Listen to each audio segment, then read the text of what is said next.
The CEO of Habitat for Humanity placing a blue helmet at the Carter Center today in memory of the center's namesake. The president, who died over the weekend, dedicated his life to building homes for those in need. Well, tonight, funeral plans are being finalized to send off the beloved humanitarian and Georgia native. Zach Merchant is in Carter's hometown sharing the next steps.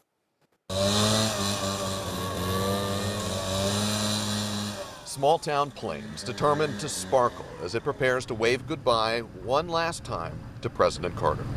It's very bittersweet. It is the community where a century ago he was born, and on January 9th, where he will be laid to rest. Now, as preparations continue, people have come to pay their respects to the 39th president. We knew this moment was coming. It comes for everyone, but he had been a sick man for a while, but it's still just the finality of it. And it's very sad, very bittersweet. The state funeral for President Carter will begin on January 4th as his hearse will move from Phoebe Sumter Medical Center in Americus to his childhood home here in Plains, where the National Park Service will salute the late president by ringing the farm bells 39 times.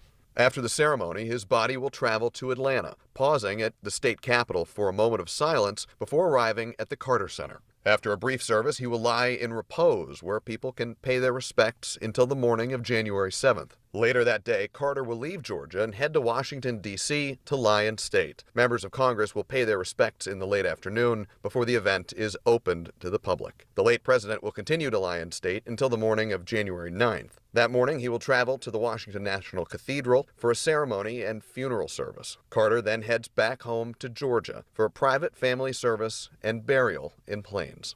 You don't have anything really bad to say, say about him or his wife or his family. Everybody is just wonderful. He was a state legislator who became president and global humanitarian, but always kept his roots in the hometown that always embraced him. It's a sad day for America, not just for Plains, Georgia, and they should be as proud, like they always have been, of him, but now more than ever for what he has left for his legacy.